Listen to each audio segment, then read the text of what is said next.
श्रीमद् भागवत साक्षात भगवान का स्वरूप है।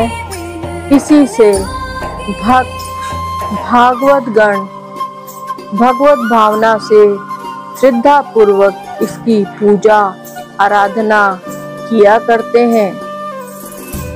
भगवान व्यास तरीके भगवत स्वरूप महापुरुष को जिसकी रचना से ही शांति मिली, जिसमें सकाम कर्म निष्काम कर्म साधन ज्ञान सिद्ध ज्ञान साधन भक्ति साध्य भक्ति वैधि भक्ति प्रेमा भक्ति मर्यादा मार्ग अनुग्रह मार्ग द्वैत अद्वैत तथा द्वैताद्वैत आदि सभी का रहस्य, सभी का परम रहस्य बड़ी ही मधुरता के साथ भरा हुआ है। कश्यप ने अपनी पत्नी से ऐसा क्यों कहा कि तुम एक मुहूर्त ठहरो जिससे लोग मेरी निंदा न करें। यह अत्यंत घोर समय राक्षस आदि घोर जीवों का है और देखने में भी बड़ा भयानक है। इसमें भगवान भूतनाथ के गण भूत प्रेतादि घूमा करते हैं। साध्वी इस संध्या काल में भूत भावन भूत पति भगवान शंकर अपने गण भूत प्रेतादि को साथ लिए बैल पर चढ़कर विचरा करते हैं, जिनका जटाजूट शमशान भूमि से उठे हुए बमंडर की धूलि से धूसरित होकर दैदीप्यमान हो रहा है तथा जिनके स्वर्ण कांति में गौर शरीर में भस्म लगी हुई है। वे तुम्हारे देवर महादेव जी अपनी सूर्य चंद्रमा और अग्नि रूप 3 नेत्रों से सभी को देखते रहते हैं। मतवाला हाथी जैसे केले के वृक्ष को मसल डालता है, उसी प्रकार यह प्रसिद्ध धनुर्धर कामदेव मुझ अबला पर जोर जताकर आपके लिए मुझे बेचैन कर रहा है। नमस्ते, मैं शैलजा अपने चैनल पर आपका हार्दिक स्वागत करती हूँ। आशा करती हूँ आप सब स्वस्थ एवं प्रसन्न होंगे। आज मैं श्रीमद् भागवत महापुराण के प्रथम खंड में तृतीय स्कंद के अथ चतुर्दशो अध्याय अर्थात 14वें अध्याय की कथा सुनाऊंगी। दिति का गर्भाधारण। तो कथा शुरू करते हैं। श्री शुकदेव जी कहते हैं, राजन, प्रयोजनवश सूकर बने श्री हरि की कथा को मैत्रेय जी के मुख से सुनकर भी भक्ति व्रतधारी विदुर जी की पूर्ण तृप्ति न हुई। अतः उन्होंने हाथ जोड़कर फिर पूछा। विदुर जी ने कहा, मुनिवर, हमने यह बात आपके मुख से अभी सुनी है कि आदि दैत्य हिरण्याक्ष को भगवान यज्ञ मूर्ति ने ही मारा था। ब्रह्मन जिस समय भगवान लीला से अपनी दाढ़ों पर रखकर पृथ्वी को जल में से निकाल रहे थे, उस समय उनसे दैत्यराज हिरण्याक्ष की मुठभेड़ किस कारण हुई? श्री मैत्रेय जी ने कहा, विदुर जी, तुम्हारा प्रश्न बड़ा ही सुंदर है, क्योंकि तुम श्री हरि की अवतार कथा के विषय में सुन रहे हो, पूछ रहे हो, जो मनुष्यों के मृत्यु पाश का छेदन करने वाली है। देखो, उत्तानपाद का पुत्र ध्रुव बालकपन में ही श्री नारद जी की सुनाई हुई हरि कथा के प्रभाव से मृत्यु के सिर पर पैर रखकर भगवान के परम पद पर आरूढ़ हो गया था। पूर्व काल में एक बार ही इसी वराह भगवान और हिरण्याक्ष के युद्ध के विषय में देवताओं के प्रश्न करने पर देव श्री ब्रह्मा जी ने उन्हें यह इतिहास सुनाया था। उसी की परंपरा से मैंने सुना है। विदुर जी, एक बार दक्ष की पुत्री दिति ने पुत्र प्राप्ति की इच्छा से कामातुर होकर सायकाल के समय ही अपने पति मरीचि नंदन कश्यप जी से प्रार्थना की। उस समय कश्यप जी खीर की आहुतियों द्वारा अग्नि जीव भगवान यज्ञपति की आराधना कर सूर्यास्त का समय जान अग्निशाला में ध्यानस्थ होकर बैठे थे। दिति ने कहा, विद्वान मतवाला हाथी जैसे केले के वृक्ष को मसल डालता है, उसी प्रकार यह प्रसिद्ध धनुर्धर कामदेव मुझ अबला पर जोर जताकर आपके लिए मुझे बेचैन कर रहा है। अपनी पुत्रवती सौतों की सुख समृद्धि को देखकर मैं ईर्ष्या की आग से जली जाती हूँ। अतः आप मुझ पर कृपा कीजिए, आपका कल्याण हो। जिनके गर्भ से आप जैसा पति पुत्र रूप से उत्पन्न होता है, वे ही स्त्रियां अपने पतियों से सम्मानिता समझी जाती हैं। उनका सुयश संसार में सर्वत्र फैल जाता है। हमारे पिता प्रजापति दक्ष का अपनी पुत्रियों पर बड़ा स्नेह था। एक बार उन्होंने हम सबको अलग अलग बुलाकर पूछा कि तुम किसे अपना पति बनाना चाहती हो। मैं अपनी संतान के सब प्रकार की वे अपनी संतान के सब प्रकार की चिंता रखते थे।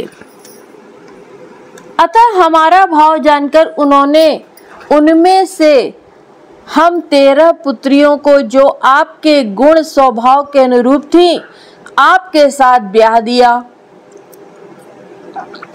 अतः मंगल मूर्ते कमल नयन, आप मेरी इच्छा पूर्ण कीजिए, क्योंकि हे महत्तम, आप जैसे महापुरुषों के पास दीन जनों का आना निष्फल नहीं होता।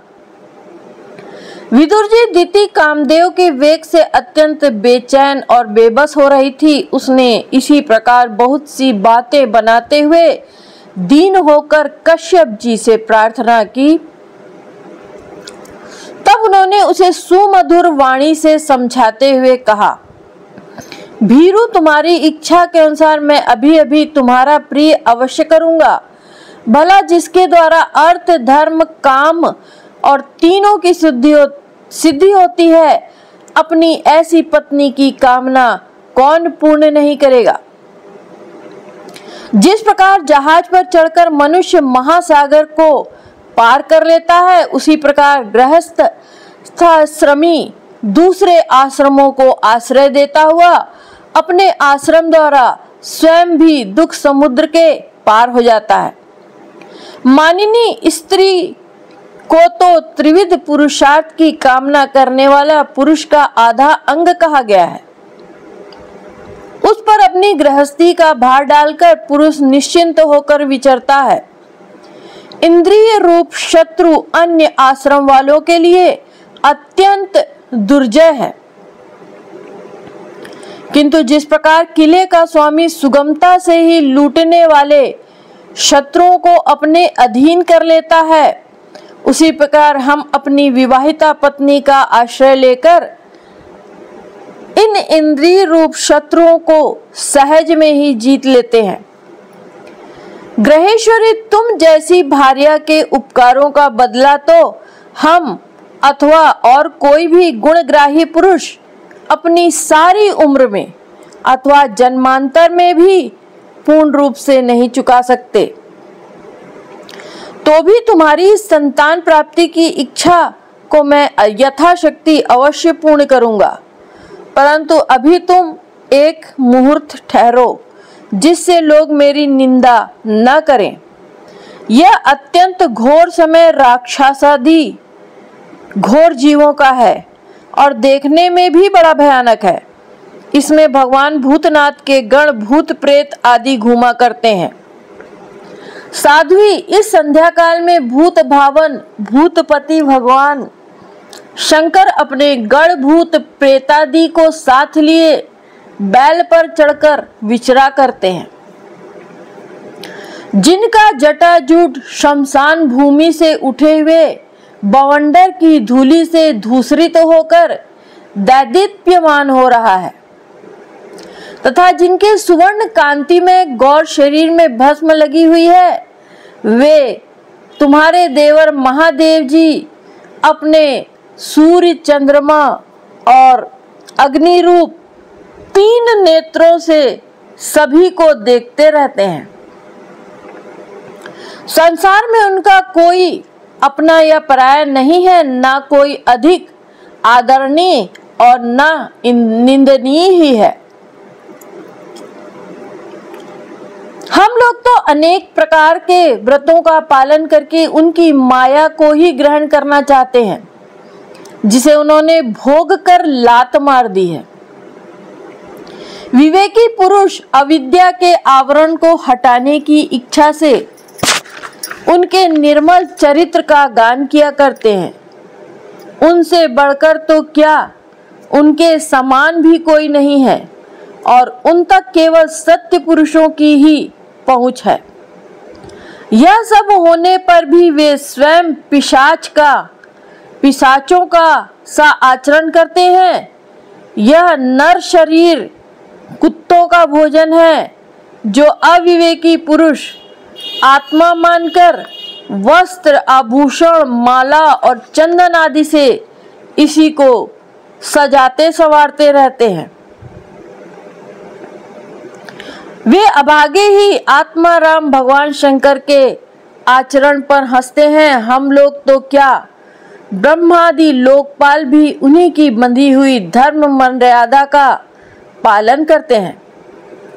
वे ही इस विश्व के अधिष्ठान हैं तथा यह माया भी उन्हीं की आज्ञा का अनुसरण करने वाली है। ऐसे होकर भी वे प्रेतों का सा आचरण करते हैं। अहो, उन जगद्व्यापक दव्यापक पुरुष की, प्रभु की, उन जगत व्यापक प्रभु की यह अद्भुत लीला कुछ समझ में नहीं आती। मैत्रेय जी कहते हैं, पति के इस प्रकार समझाने पर भी कामातुरा दिति ने वेश्या के समान निर्लज्ज होकर ब्रह्मर्षि कश्यप जी का वस्त्र पकड़ लिया। तब कश्यप जी ने उस निंदित कर्म में अपने भार्या का बहुत आग्रह देख देव को नमस्कार किया और एकांत में उसके साथ समागम किया।